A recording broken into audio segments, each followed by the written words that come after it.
Así que yo quiero darle hoy la bienvenida, ya está con nosotros, vino temprano, vino acompañada también por Laura, así que le quiero dar la bienvenida hoy a nuestra invitada de la fecha, a Mariana Camino, quien es CEO de la consultora ABCEP. Bienvenida, sentite como en tu casa. Gracias, así me siento, te estoy escuchando y la verdad, impecable la síntesis que hiciste de un momento tan complejo como este, ¿no? Así que nada, un gusto estar acá. Sí, que nos invita también, bueno, Mariana, a repensar un poco la economía, a pensarla ya en el mediano, en el largo plazo.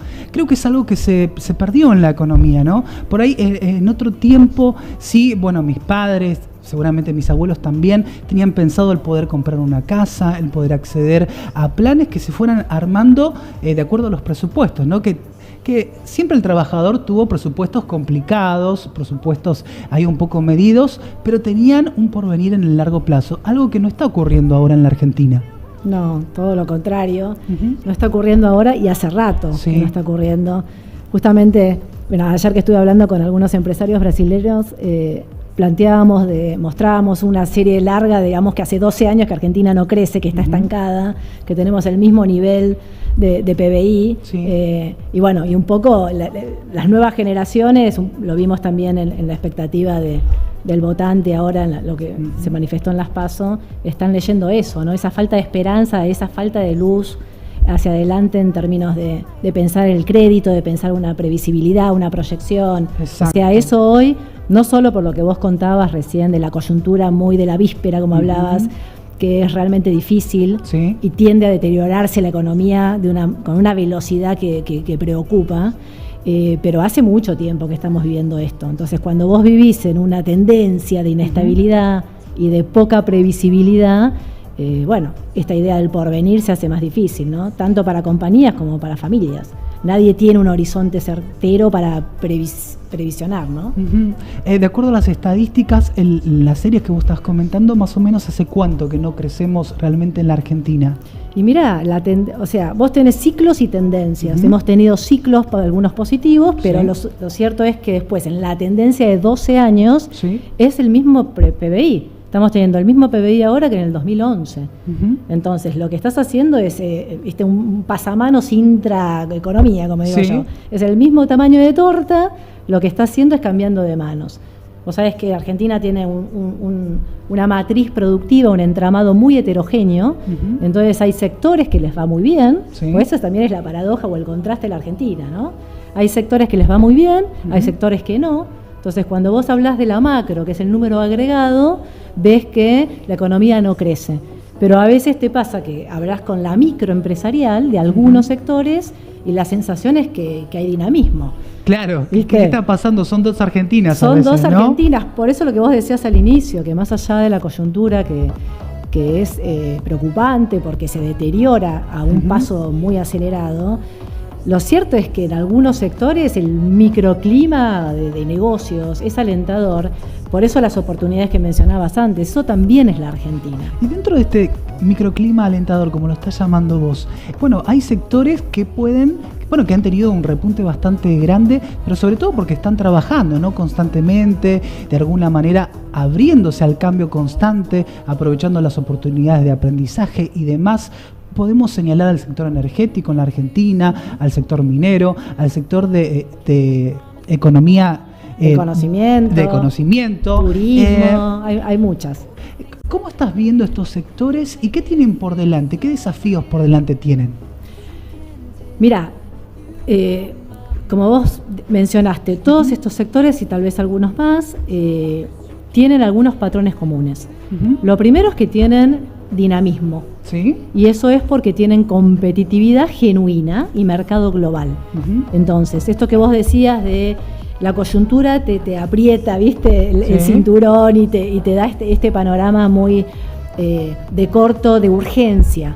Pero también hay otra agenda, que no es la agenda de la urgencia, que es la agenda de la construcción del mediano plazo. Claro, un calendario diferente. Es un calendario diferente y son otras bases. Entonces, cuando vos estás preparado para que tu producto y tu servicio y tu estrategia de más compañía tenga una demanda global, los drivers de ese crecimiento salen estrictamente de la coyuntura. Entonces, en todos estos ejemplos que mencionabas pasa eso. hay un mundo demandando lo que estas industrias producen, producen con estándares internacionales, generan calidad y tienen un entramado competitivo que hace posible que ese dinamismo funcione independientemente de la macro, que obviamente condiciona el crecimiento, pero no lo evita. O sea, podría ser mejor o más dinámico aún la performance de estas industrias si la macro acompañara. Pero de todas maneras vemos que trasciende, la micro trasciende esa macro, por eso pueden crecer y se proyectan con un mundo que es alentador desde el punto de vista de la demanda. Vos estás hablando frecuentemente de ecosistemas dinámicos, ¿no? Sí. ¿Cuál es, qué significa este concepto y cómo se traslada, cómo se aplica a la economía en general?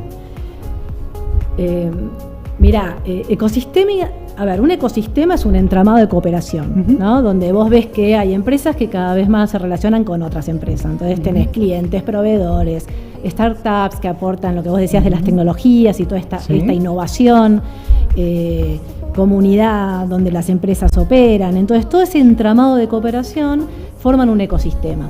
Y ese ecosistema, al ser horizontal y a compartir recursos que son complementarios, agregan valor. Y hoy, ¿por qué hablo tanto de esto, de ecosistemas como una estrategia para crecer? Porque también tiene la ventaja de que vos incorporás algunos recursos o algunos activos en tiempos más cortos. Entonces los ecosistemas, además del dinamismo de las industrias, que hay demanda, que hay know-how, que hay compañías que lideran las industrias, lo que producen los productos y servicios para el mundo, el ecosistema te potencia. Entonces el ecosistema es más una mirada de modelo de negocio, de respuestas de estrategias compañías, y cuando uno habla de sectores dinámicos es más una condición de la industria. Cuando vos combinás el entramado de actores con la estrategia corporativa que busca cooperación horizontal, tenés un agregado de valor. Entonces, eso es lo que hace posible de que las oportunidades que el mundo ofrece, la Argentina pueda aprovecharlo. Estaba hablando recientemente con actores bastante involucrados en software y ellos, postulaban de alguna manera el código abierto. Es decir, generando código abierto que podamos contribuir de alguna manera en distintas partes del mundo también, estamos beneficiándonos en ambas partes, ¿no? A veces estaba como yo tengo mi código y yo lo manejo y yo lo manipulo o lo creo y me quedo solo con eso. Pero ahora estamos como en esta etapa de cooperar, o también la fintech, por ejemplo, que están queriendo dar un paso más con el Open Finance, ¿no? Totalmente. De hecho, en los ecosistemas siempre hay una fintech, siempre hay una idea de finanzas distintas. Ahora se está trabajando en este conocimiento, en este ecosistema que te acelera el conocimiento. El código abierto, la innovación abierta, es fundamental, porque justamente es uno de los argumentos de los ecosistemas. A mí me encanta un programa que tiene Natura en Brasil, que se llama Natura Campus, que es un networking, una invitación a investigadores de todo el mundo a presentar proyectos de innovación abierta. ¿Para qué sirve eso? Para que vos puedas, ante un mercado que cambia rápido, un consumidor que cambia sus preferencias, la empresa pueda leer esos patrones de cambio y diseñar con innovación nuevos productos y servicios.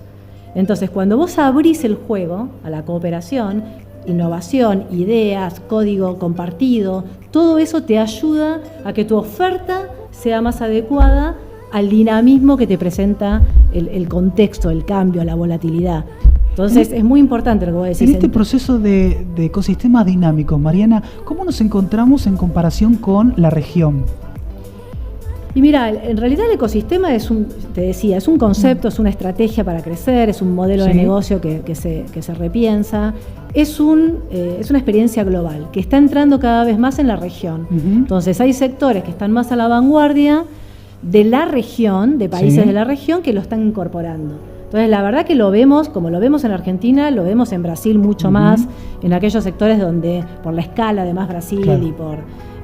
tienen como una evolución mayor, pero hay evidencia en todos los países de la región, ¿Por qué? Porque ¿qué compartimos en América Latina? Recursos naturales. Seguro. Y ahora como recurso natural también se considera el talento, que es propio de la región. Sí. Entonces cuando vos tenés también una condición privilegiada en términos del posicionamiento, que es que estamos en una región de paz. Entonces, América Latina siempre tuvo a favor los recursos naturales. Ahora tiene a favor que estamos lejos de las zonas del conflicto bélico. Claro. Y además hay todo un proceso, por esto que también vos mencionabas, de este mundo con la pandemia, con la guerra de Ucrania. Bueno, cambió mucho la geopolítica. Sí. Entonces eso fue generando efectos, Sí. de efectos de transformación en los negocios, efectos en la macro, en la micro, a todo nivel. Y América Latina se está beneficiando de ese proceso de cambio, en lo que se llama reshoring, nearshoring, las cadenas de abastecimiento. Sí. Bueno, en toda esa estrategia de cómo aprovechar todo lo que el mundo está mostrando que va cambiando, los ecosistemas se insertan como una plataforma transversal. Ahí lo ves al concepto, porque es parte de dar respuesta a todo un mundo que te desafía todos los días y te cambia a una velocidad que asusta. En este proceso, bueno, de transformación somos, bueno, en la Argentina, y bueno, las empresas argentinas han tenido mucho crecimiento, algunas que, como vos bien decís, se han adaptado a estas corrientes, a estas propuestas que el mundo ofrece también, pero de alguna manera somos muy buenos en las individualidades a veces. ¿Cómo hacemos eso para pasarlo a la economía en general y que dejemos de ser tan buenos, no sé, bueno, en los deportes? Tenemos muchos unicornios en comparación, en relación con la región, o sea que nos va bien, pero ¿cómo hacemos eso para trasladarlo a la macroeconomía en general? Hay algo que se llama política y hay algo que se llama liderazgo, ¿sí? A todo nivel. Entonces, necesitas alguien que ordene. La política en un país es el ordenador de todos los activos y las potencialidades que tenemos. Entonces, como eso hoy no está funcionando, o sea, nosotros tenemos una macroeconomía que está rota, tenemos que ir hacia un proceso después de las elecciones, sea quien sea el presidente, digamos, el que toque liderar el destino del país, va a tener que corregir las distorsiones que hay. Y en esa corrección tiene que alinear incentivos, tiene que generar reglas de juego claras y condiciones para el desarrollo. Cuando todo está claro, hay un proceso de convergencia que se alinea naturalmente. Pero hay otro que tiene que ver con esto que te digo del liderazgo, de decir, bueno, tiene que ser para todos, una inteligencia colectiva, ¿no? Sí. No que la oportunidad quede en cada industria. Bueno, y eso es la educación, la salud, procesos de traslación de economía informal a economía formal, todo lo que la política pública, que también forma parte de un ecosistema, Seguro. Porque uno dice el entramado privado de valor, pero cuando todo ese entramado ecosistémico es acompañado por políticas públicas, el valor se acelera. Entonces necesitamos eso, un liderazgo país. En este proceso de generar incentivos, como vos decís, hay que pasar un gran sector de la informalidad a la formalidad. Hay muchas personas también que, bueno, lamentablemente están conformes o están cómodas en esta situación hoy viviendo dentro de la informalidad. ¿Cómo hacemos para generar esos incentivos en estas personas y que por ahí, como en otras generaciones, digamos, no había dentro de la cabeza de un argentino un momento de estadio en la vida sin trabajar, ¿no? Mira, yo creo que corregir la macro es fundamental, porque ¿qué pasa? Vos hoy tenés que trabajás en relación de dependencia con esa estructura más tradicional o clásica, ¿no? Es decir, la compañía que me da la oportunidad, me da los servicios, los beneficios y demás, pero sos pobre. Hay mucha gente que es empleado formal que es pobre. Entonces, claro, no llegas a fin de mes. Claro, o estás por debajo, tu salario formal está por debajo de la canasta que tenés que tener como para no estar considerado pobre. Entonces ahí, entre un informal y un formal, no hay diferencia. Cuando yo digo los incentivos, me refiero a que tiene que haber una macro que ordene y que diga, bueno, hay distinciones, ¿no? Y también hablar de la productividad. Acá se habla poco de la productividad, que es muy necesario. Pero digamos, yo creo que alinear los incentivos tiene que ver con un contexto macroeconómico de sinceramiento de precios, esta distorsión de precios relativos que hay. Todo eso son desincentivos.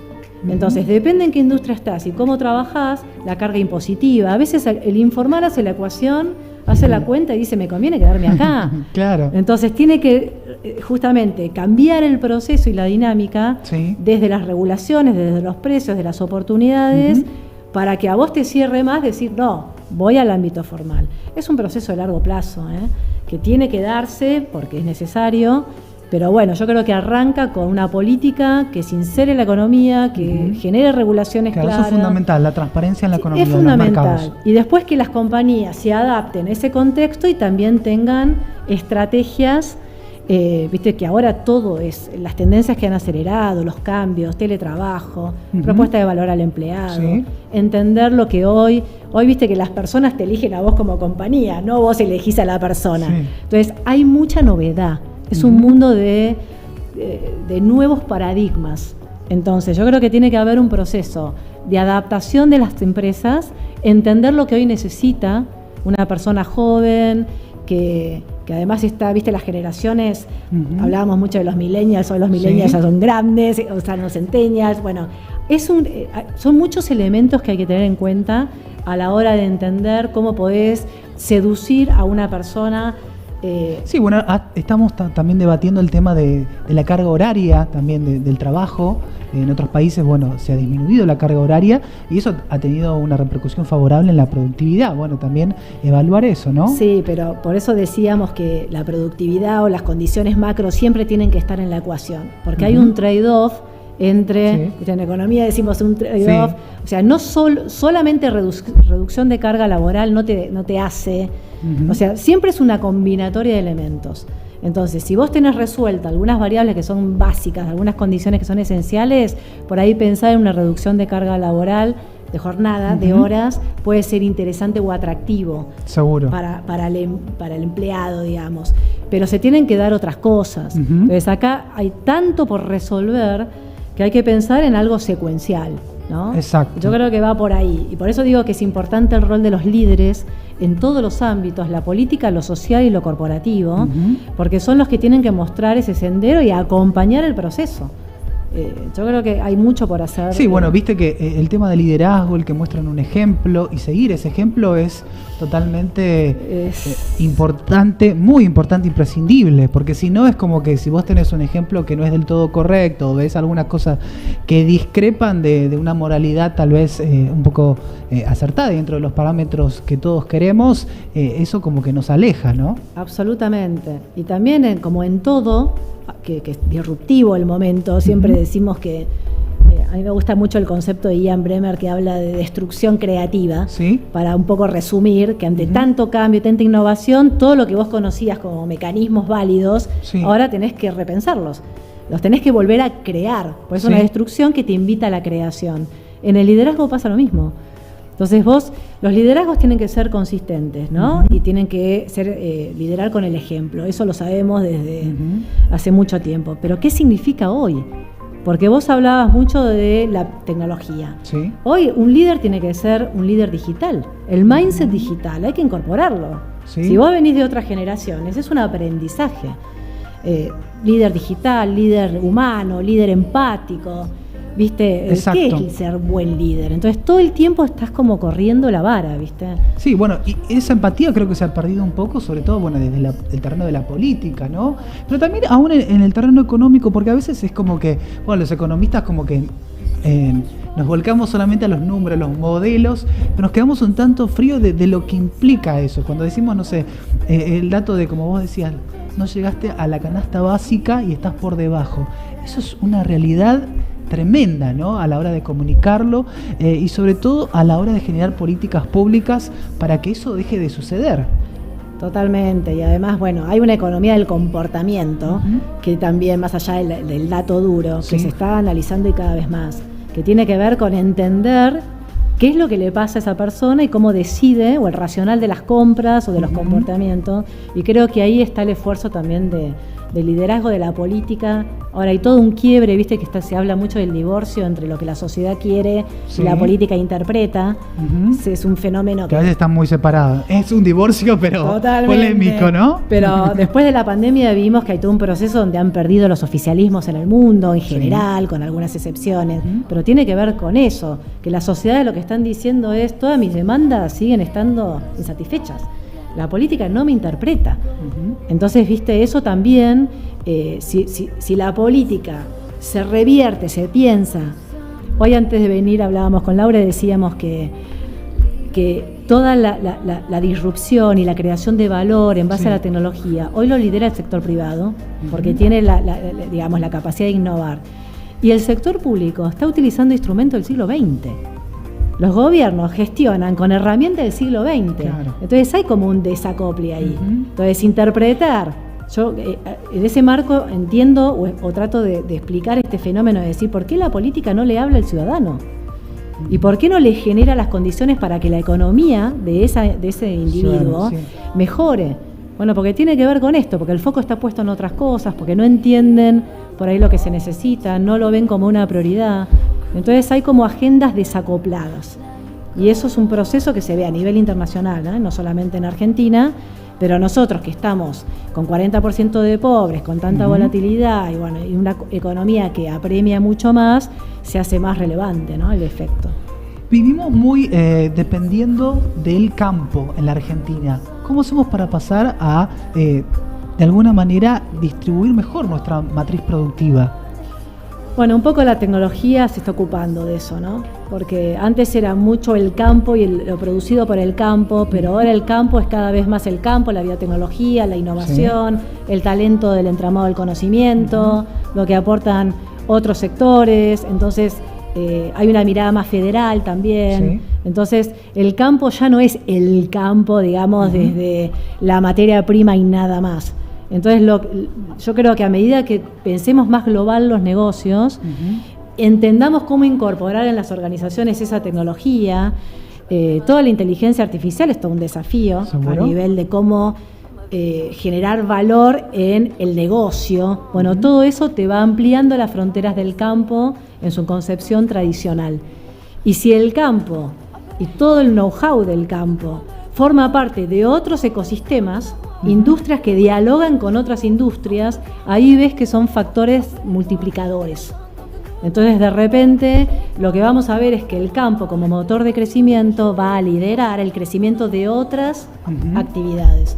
Y esas cooperaciones o esos entramados se hacen cada vez más amplios y no hay fronteras tan claras. Entonces, me parece que tiene que ver con eso, con la amplificación que puede generar que crezca un sector como el campo, pero pensarlo desde lo tecnológico, que eso abre un poco las fronteras. Sí, y también, bueno, de alguna manera ramificar todo el abanico de productos y de servicios también que podamos exportar, eso es clave. Totalmente. Porque muchas veces hablamos, de la coyuntura en la economía, pero es clave qué vamos a comercializar con el mundo, porque si queremos crecer, tenemos que generar esos dólares que nos hacen falta, y sobre todo pensar... ahora tenemos la posibilidad de tener datos de casi todo, ¿no? Entonces aprovechar esos datos, porque este año se ha hablado tanto de la sequía, pero ya teníamos los datos el año pasado, ¿no? Entonces esto como que no nos debería sorprender tanto, ya por lo menos no con un paraguas, sino con una sombrilla por lo menos este año para que eso no pasara en la Argentina, ¿no? Totalmente, sí, cada vez más. Bueno, esto que te decía, los nuevos paradigmas, se toman decisiones con datos. Eso te permite tener alguna previsión de lo que puede llegar a pasar, pero las condiciones en general, esto que vos decías de desde el punto de vista de la macro, una sequía, la dimensión de la sequía es lo que no se vio. Por ahí vos sabés que podés tener condiciones no favorables, pero en su dimensión y en sus efectos, ahí hubo una subestimación de la política económica, ¿no? Que por suerte, para dar algo positivo, el año que viene se va a revertir ese efecto, de esos 20.000 millones que no tuvimos, el año que viene se espera que sea piso 25, ¿no?, de todas estas industrias que van a aportar divisas. Pero también, digamos, desde el punto de vista de la gestión estratégica de las compañías, el hecho de prepararse mejor, con el dato, con esa previsión, con esa inteligencia que le puedes dar al negocio, también te ayuda para la productividad que hablábamos hoy, generar condiciones desde la micro que te ayuden porque si no, no podrías sortear, ¿no? O sea, que el país siga traccionando de algún modo, es porque justamente te compensa que desde la micro eso sucede. ¿Podemos entonces esperar un panorama más favorable en el primer semestre, en el segundo semestre? ¿Cómo estás viendo esta situación, Mariana? Mira, yo creo que el primer semestre del año que viene va a ser durísimo, porque va a ser el semestre de las correcciones. Hoy no sabemos, vos decías de una devaluación después de las elecciones, nosotros manejamos en ABC ese escenario. Sí. Hay que ver si, ahora se está anticipando un poquito esto del dólar a 1000, es brutal. Sí. Digamos, bueno, hay un montón de razones, pero básicamente es un gobierno que está de salida, no hay confianza, no están dadas las garantías y se ve en esta expresión, como en el riesgo país, como en un montón de otros.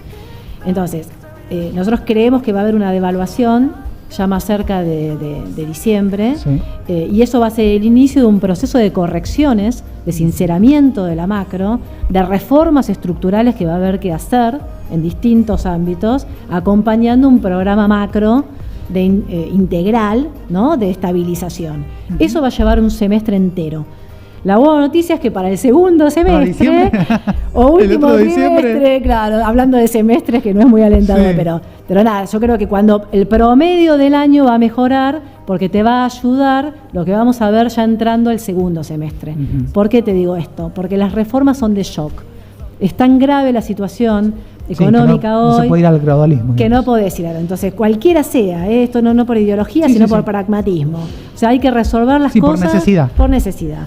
Entonces, eso te va a llevar un primer semestre bastante difícil. Pero después vas a generar un punto de base, un stop para un go, digamos, con un mundo que va a generar divisas otra vez y vamos a tener una balanza comercial positiva, y eso va a ayudar de a poco a que hacia mediados del 2024 la sensación sea un poquito de que estamos ya en la senda del crecimiento.